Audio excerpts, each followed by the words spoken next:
En las últimas dos predicaciones ha estado sonando la trompeta de alarma. ¿Para qué? Para que los fieles cristianos corran a sus armas, hermanos. No corran de la guerra, pero que corran a sus armas.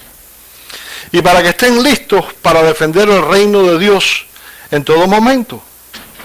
Porque una gran realidad es que si no estamos defendiendo el reino de Dios, en realidad, hermanos, no estamos haciendo nada. Porque nuestro deber es defender y luchar por el reino de Dios en todo momento. Y como les he venido diciendo, el mundo directamente influenciado por Satanás, porque no podemos esconder la verdad, influenciado por Satanás, está buscando eliminar a Dios y a su santa, divina y palabra de la mente de las personas.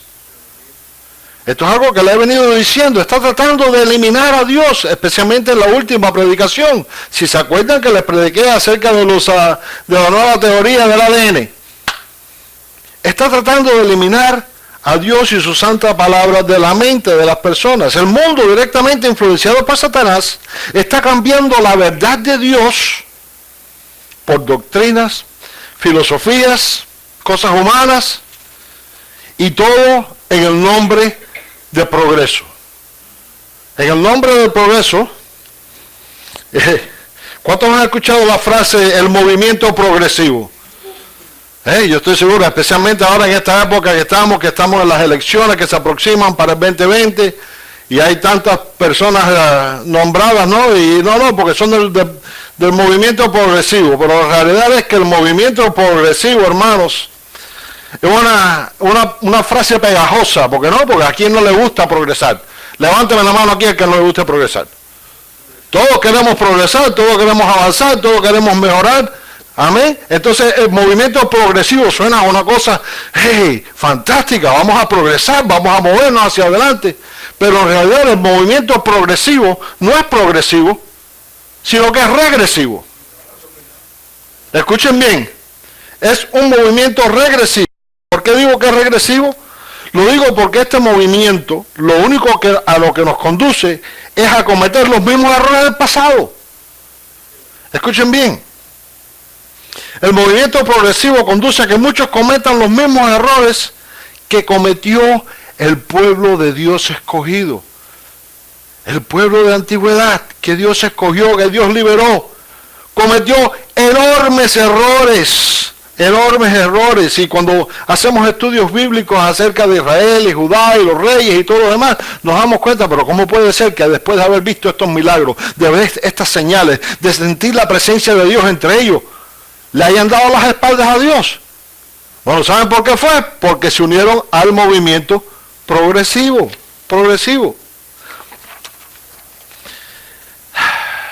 Adoptaron y prefirieron seguir doctrinas y costumbres de hombres.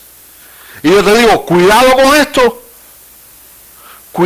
esto, porque no hay nada que pueda superar la palabra de Dios.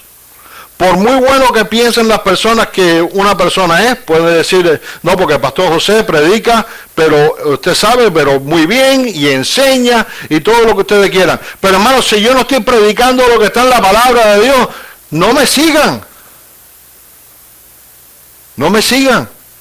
Cuidado con seguir lo que no esté en la palabra de Dios. ¿Por qué fue que el pueblo escogido de Dios escogió adoptar y seguir doctrinas de hombres? Lo digo, se unieron al movimiento progresivo. Y muchos piensan que el movimiento progresivo es algo de la era moderna, pero en realidad no lo es. Y ahora la pregunta que debemos hacernos es, ¿cómo podemos nosotros evitar que lo mismo no nos suceda a nosotros? No cometer los errores que cometieron ellos, ese pueblo de ese entonces, el pueblo escogido por Dios, el pueblo que Dios liberó de la esclavitud. ¿Cómo podemos nosotros evitar eso? Bueno, ese va a ser el tema principal que vamos a estar explorando hoy. Y para esto vamos a una parábola del Señor que estoy seguro que todos aquí la han leído más de una vez. Y quiero que vayan conmigo a Lucas capítulo 6 y vamos a leer del 46 al 49. Lucas capítulo 6 del 46 al 49. Una parábola bien popular y unas palabras que usa el Señor aquí bien fuertes, para traernos el mensaje de hoy. Amén. Y la palabra de Dios nos dice así: ¿por qué me llaman Señor, Señor, y no hacen lo que yo digo? Vamos a detenernos aquí por un segundito, vamos a masticar esto un poquitico.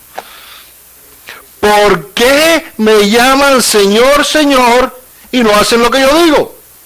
Yo les mostraré a qué es semejante todo aquel que viene a mí y oye mis palabras y las hace. Es semejante a un hombre que al edificar una casa, cavó profundo y puso los cimientos sobre la roca. Y cuando vino una inundación, el torrente golpeó con ímpetu contra aquella casa y no la pudo mover porque había sido bien construida.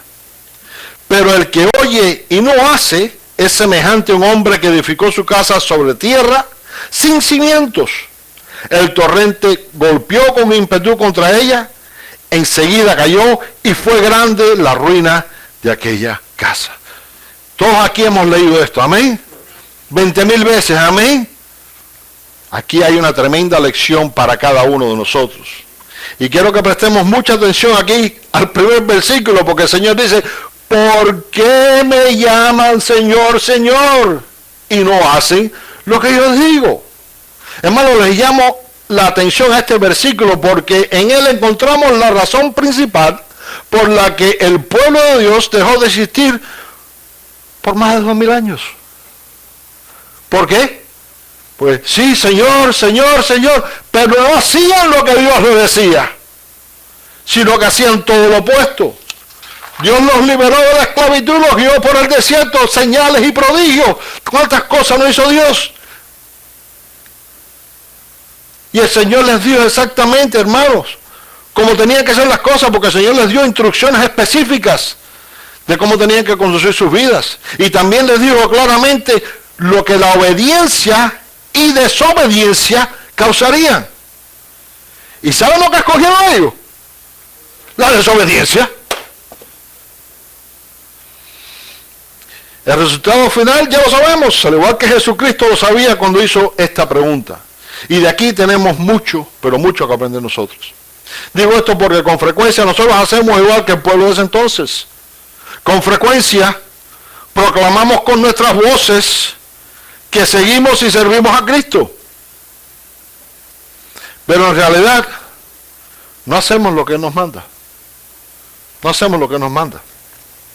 Con frecuencia adoptamos tradiciones y costumbres que van directamente en contra de la palabra de Dios. Así que si algo debemos y tenemos que aprender de la historia es que no podemos cometer los mismos errores del pasado, ya que esto sería una locura. Escuchen bien, una locura. ¿Saben qué es una locura? Bueno, según Albert Einstein, una locura es hacer lo mismo una y otra vez y esperar resultados diferentes. Y también les voy a citar lo que dijo Jorge Santayana, un filósofo. Dijo: aquellos que no pueden recordar el pasado están condenados a repetirlo. Hermanos, tenemos que aprender de lo que ya pasó y tenemos que superar eso. No podemos volver, no podemos regresar. No porque somos al movimiento progresivo, no podemos regresar a estas cosas. Porque eso fue lo que le sucedió a esta gente. Dejaron de existir por 2000 años. ¿Por qué? Por la desobediencia, por no prestar atención a la palabra de Dios. ¿Qué tenemos que hacer para evitar y cometer los errores del pasado? Lo que tenemos que hacer es construir sobre la roca de nuestra salvación. ¿Quién es la roca de nuestra salvación? Su nombre es Jesucristo. Jesucristo. Y ahora bien, al leer estos versículos aquí, todos podemos apreciar que ambos constructores tenían cosas en común. Amén. Y digo esto porque ambos escucharon, ambos enfrentaron las mismas pruebas, ambos tuvieron las mismas oportunidades. Y aparentemente ambos construyeron casas parecidas.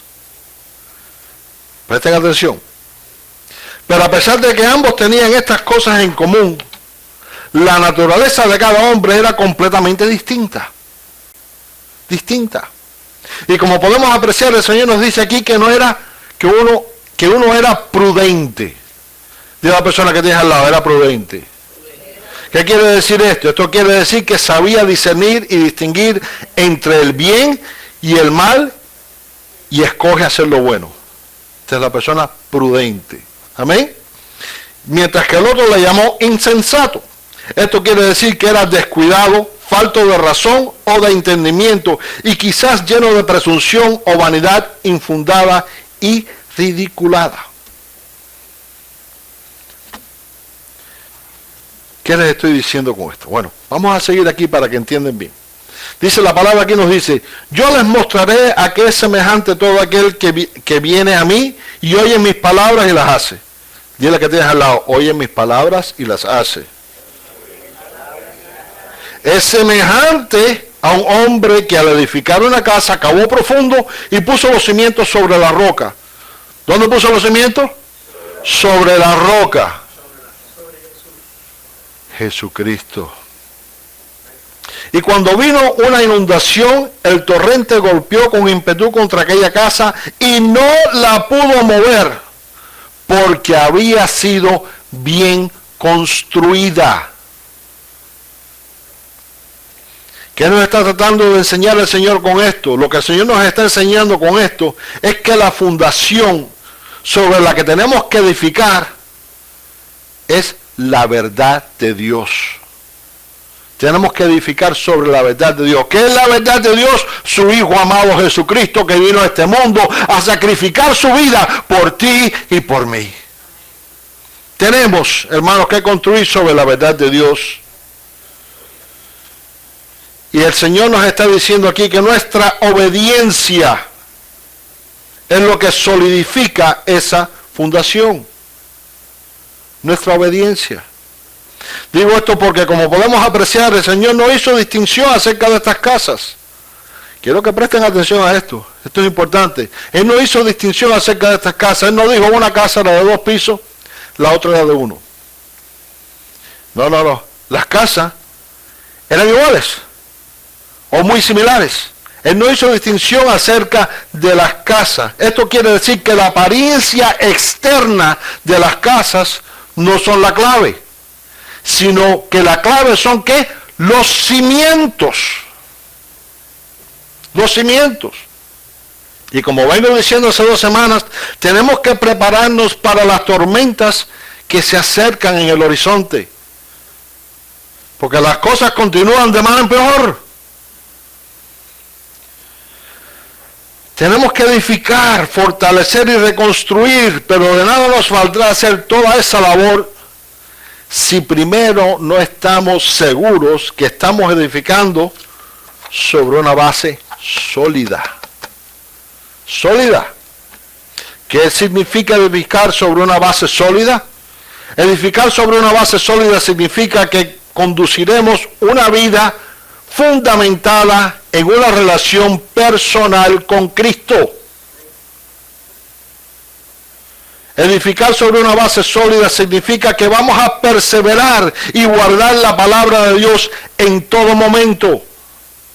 Edificar sobre una base sólida significa que vamos a perseverar y ser el ejemplo a seguir en todo lugar. No en la iglesia, pero en todo lugar, en nuestros hogares, en nuestros trabajos, en el Walmart, donde quiera que vayamos. Tenemos que ser el ejemplo a seguir, que cuando las personas nos vean a nosotros, no nos vean a nosotros, sino que vean el amor de Dios reflejado en nosotros, en todo lo que nosotros hacemos. Nunca nos olvidemos, hermanos, que escuchar la palabra de Dios no es suficiente. Nunca nos olvidemos de eso. Si no estamos haciendo, no estamos cumpliendo. Dice Santiago que no sean solamente oidores de la palabra, sino que seamos ¿qué? Hacedores de la palabra.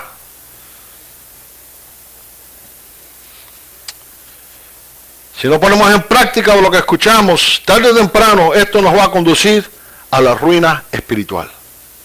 Se lo digo desde ahora. Si no ponemos en práctica lo que estamos escuchando, lo que estamos leyendo, la palabra de Dios, tarde o temprano vamos a caer en la ruina espiritual. Sin embargo, cuando escuchamos y somos obedientes a lo que Dios nos dice, la fundación se solidifica. ¿Cuántos han visto cómo se construyen las casas? Amén, que llegan y echan ese montón de fill, ahora no sé cómo se llama, de relleno. Pero no es solamente relleno, entonces después la aplastan y le echan agua para que todo eso se vaya solidificando y se vaya poniendo más fuerte, más duro. Y últimamente estoy en un proyecto en Los Cayos y las casas allí se construyen de manera muy diferente. Resulta ser que para construir una casa allí se necesitan unas columnas, pero no afuera de la tierra, debajo de la tierra. Unas columnas que tienen que enterrar 20 pies hasta que toque a la piedra, a la roca. Cuando llega a la roca, entonces ya ahí pueden echar la base y de ahí pueden construir. Es lo mismo con nosotros. Nosotros tenemos que tener esas columnas, esos pilares, nuestra fe, nuestra creencia, nuestra esperanza, todo depositado en Dios, porque sin esos pilares la casa se hunde. La casa se hunde.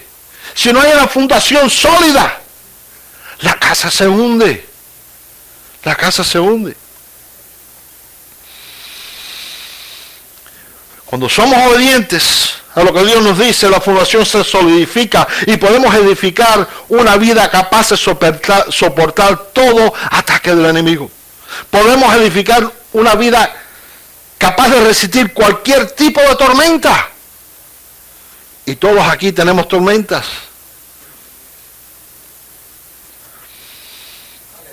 Los estudios bíblicos nos enseñan que para poder servir a Dios en obediencia necesitamos cambiar por completo. Y esa es una gran realidad. Porque si no podemos cambiar por completo, hermanos, entonces no podemos servir a Dios por completo. Porque no podemos vivir en el mundo y decir que estamos con Dios. O estás con Dios o no estás con Dios. Para poder servir a Dios en obediencia necesitamos la nueva naturaleza que solo el Espíritu Santo puede crear. Fíjense bien cómo esto es algo que queda bien mencionado en Tito 3, del 4 al 6, que nos dice así. Pero cuando se manifestó la bondad de Dios, nuestro Salvador, y su amor por los hombres, Él nos salvó, no por las obras de justicia que nosotros hubiéramos hecho, sino según su misericordia, por medio del lavamiento de la regeneración y de la renovación del Espíritu Santo que Él derramó sobre nosotros abundante por medio de Jesucristo nuestro Salvador. Los mensajes cristianos y prédicas cristianas nos advierten claramente que ninguna persona depravada o que persevere en hacer lo malo o que desagrade a Dios va a heredar el reino de los cielos. No se mientan. No se mientan. Si vives una vida de pecado, si continúas en el pecado, ¿no te viste que no vas? Bueno, vas a ir, pero no al lugar que tú quieres ir. Hermano, por esto es que siempre he dicho y continuaré diciendo que necesitamos examinarnos diariamente. ¿Para qué? Para encontrar si existe algo en nosotros que desagrada a nuestro Padre Celestial. ¿Por qué les repito esto con tanta frecuencia? Lo hago porque para poder servir a Dios en obediencia necesitamos su continua ayuda. Escuchen bien. Necesitamos la ayuda de Dios. Pastor, ¿de dónde te sacó eso? Primera de Samuel 2:9 nos dice así. Él guarda los pies de sus fieles, pero los impíos perecen en las tinieblas, porque nadie triunfará por su propia fuerza. Dile que tienes al lado, nadie triunfará por su propia fuerza.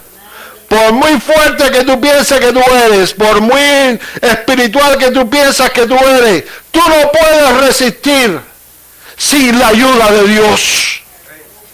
Si no tienes el Espíritu Santo en ti, no podrás resistir. ¿Por qué? Porque la carne es ¿qué?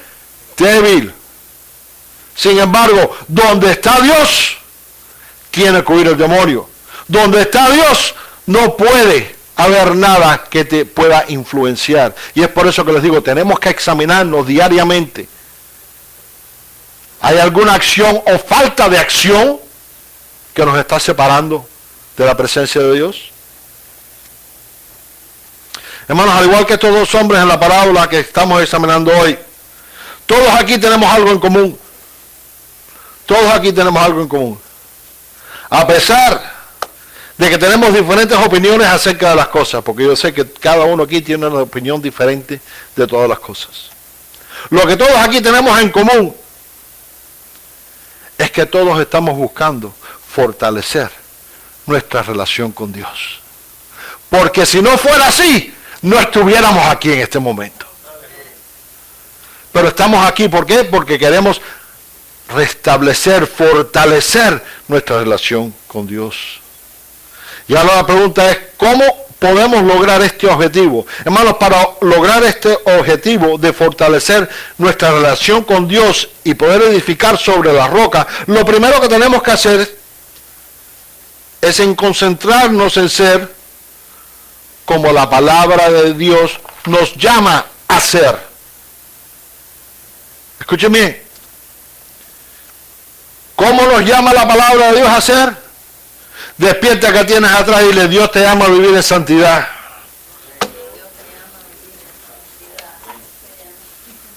Pero todos estamos llenos de opiniones y todos pensamos que somos buenos y que estamos bien como estamos. Pero la realidad del caso es que bueno, solo hay uno. Y su nombre es Cristo Jesús. Así que mientras más pronto recibamos convicción de que bueno solo es Dios, más pronto nos vamos a reconciliar con Él y vamos a comenzar a edificar sobre la roca. Lo segundo que debemos hacer para lograr el objetivo de fortalecer nuestra relación con Dios es mantener las líneas de comunicación abiertas en todo momento. En todo momento, no solamente las llamaditas de 911. Tenemos que mantener las líneas de comunicación abiertas. Tenemos que concentrarnos en nuestra vida de oración. Y esto es algo que yo he repetido, y he repetido, y he repetido. Hermanos, pero tenemos que concentrarnos en nuestra vida de oración. Sé que en ocasiones las preocupaciones y las situaciones que se nos presentan nos dejan sin mucho tiempo de hacer cosas. Pero lo que no podemos permitir es que nos roben el tiempo que debemos y tenemos que dedicarle a Dios. Fíjense que dije, tenemos que dedicarle a Dios. Puede que no te alcance el tiempo para asistir a una actividad o evento, pero el tiempo de oración nunca, pero nunca debe faltar en tu vida. Hay que hacer el tiempo para orar. Y no hay que estar encerrado en un lugar y arrodillado en un lugar para no. Estás manejando hora que te hace falta, porque los choferes aquí en Miami. Estás en tu cama, estás relajado, estás a punto de dormir, toma el tiempo, ora. No tiene que ser una cosa que digo, no, pues a las 5 de la mañana me voy a levantar, me voy a arrodillar y voy a orar por una hora. No, ora. No importa qué hora, no importa donde tú estés. Estás en el trabajo, estás teniendo un problema con el jefe. Tiempo de orar. Estás en un lugar donde el ambiente se ha vuelto un poquitico. Tiempo de orar. Para que sea el Espíritu Santo que te guíe a lo que debes hacer, lo que tienes que hacer para poderte mantener que siempre agradable a nuestro Padre Celestial. Tenemos que acercarnos a Dios en oración, como nos dice la palabra en Hebreos 10:22, que nos dice así. Acerquémonos con corazón sincero, en plena certidumbre de fe, purificados los corazones de mala conciencia y lavados los cuerpos con agua pura. ¿Qué nos quiere decir esto? Esto significa que tenemos que llegar ante su presencia mostrándole a Dios, no lo mucho que sabemos de la palabra, porque por mucho que tú trates de impresionar a Dios, ¿sabe qué? No lo vas a impresionar. Por mucho vocabulario que tú tengas, ¿sabes qué? Él inventó el vocabulario. No lo vas a impresionar, pero sí lo vas a impresionar si te acercas a Él con un corazón sincero, un corazón arrepentido, un corazón genuino que dice, Padre Celestial, toma control de mi vida. Padre Celestial, haz que tu espíritu more en mí. Hermanos, mientras más pronto restablezcamos o establezcamos nuestra comunicación con Dios, más pronto podremos reedificar o edificar sobre el cimiento sólido. Porque si no hay oración, lo tercero que debemos hacer para lograr el objetivo es que tenemos que permitir que Él sea quien guíe todos nuestros pasos. Tenemos que llegar a la convicción de lo que encontramos en el Salmos 31:3, que nos dice así: porque tú eres mi roca y mi castillo, por tu nombre me guiarás y me encaminarás. Tenemos que tener convicción de esto. 3 cosas que debemos y tenemos que hacer son simples de lograr, pero lamentablemente no son cosas que se enseñan en la mayoría de las congregaciones hoy en día. Perseverar en la santidad, orar sin cesar y permitir que Dios guíe tus pasos son las enseñanzas esenciales de todo creyente fiel. Es lo que nosotros tenemos que tener en nuestro corazón en todo momento.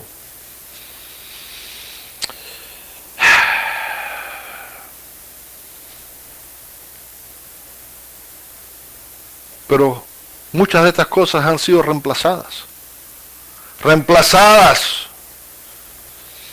por doctrinas de hombres y huecas filosofías, ¿saben qué? Capaces de engañar a cualquiera.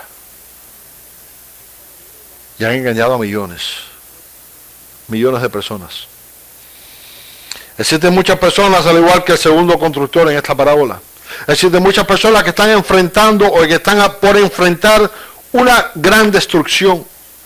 Y no porque sean menos inteligentes que otros, sino por falta de reflexión. Aquí vemos que el Señor dijo, pero el que oye y no hace, dile que tienes al lado, el que oye y no hace. Y estas palabras son de suma importancia en la vida de todo cristiano. Y digo esto porque estas palabras nos enseñan claramente que Dios le habla a su pueblo en todo momento, a través de las prédicas, a través de los estudios bíblicos, a través de la Biblia, de la palabra de Dios. Dios te habla en todo momento. Pero si tú oyes y no haces,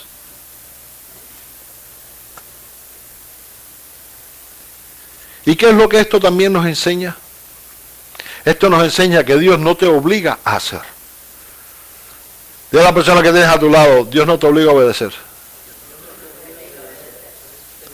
Tú tienes la capacidad de escoger en obedecer a Dios o hacer lo que está en contra de Dios. Dios no te obliga, tú eliges. Alrededor del mundo existen muchos creyentes con su vida en ruinas porque no han tomado el tiempo de meditar en la palabra de Dios. No han tomado el tiempo de meditar en las consecuencias que ciertas acciones o inacciones pueden y con frecuencia producen en su vida. Al igual que el pueblo de Dios en ese entonces, muchos piensan que porque los juicios de Dios no son instantáneos, porque muchas personas piensan eso, no, yo robé, yo hice esto, y no me pasó nada, así que como los juicios de Dios no son instantáneos, pues continúan y perseveran. Pero yo te digo, cuidado,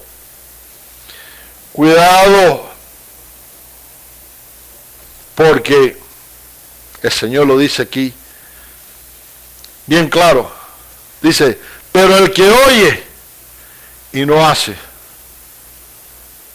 hermano, el que oye y no hace, produce grandes y serias consecuencias. Grandes y serias consecuencias. Con esto voy a concluir. Una cosa muy importante que debemos notar en esta parábola es que el Señor en ningún momento dijo que el hombre insensato era mala persona o que era una persona inmoral. Quizás esto se le ha escapado a algunos de ustedes. En ningún momento el Señor dijo que era un hombre malo ni nada de eso. Quiero que notemos esto porque muchos piensan que porque no son malas personas, han edificado sobre la fundación firme. Pero eso no es necesariamente la verdad. El que tú seas buena persona y con $1.25 te puedes comprar una taza de café, pero no la salvación. Porque si no tienes a Cristo, no tienes a nada. No tienes nada. Pero muchas personas piensan que porque no son malas personas han edificado sobre la fundación firme. Pero no es necesariamente la verdad. El Señor simplemente nos dice que uno edificó sobre un cimiento sólido y el otro sobre un cimiento inseguro.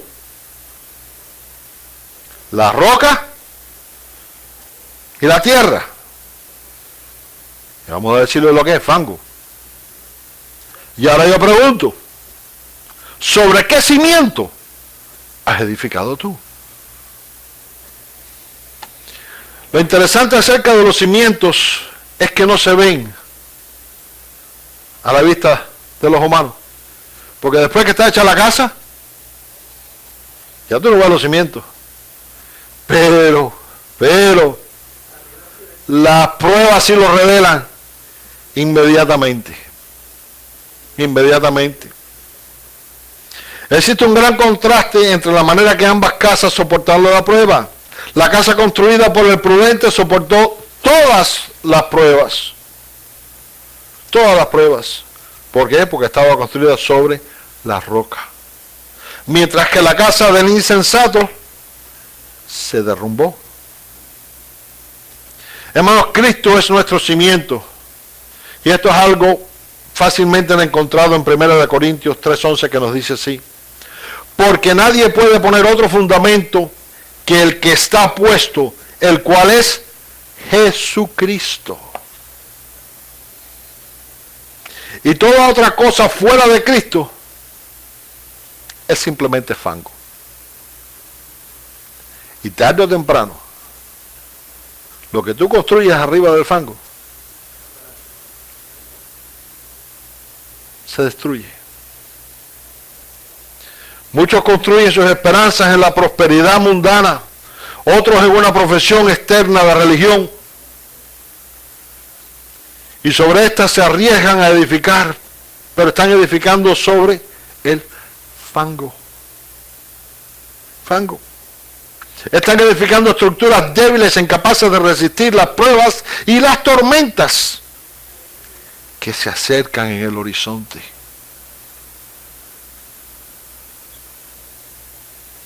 Así que repito mi pregunta. ¿Sobre qué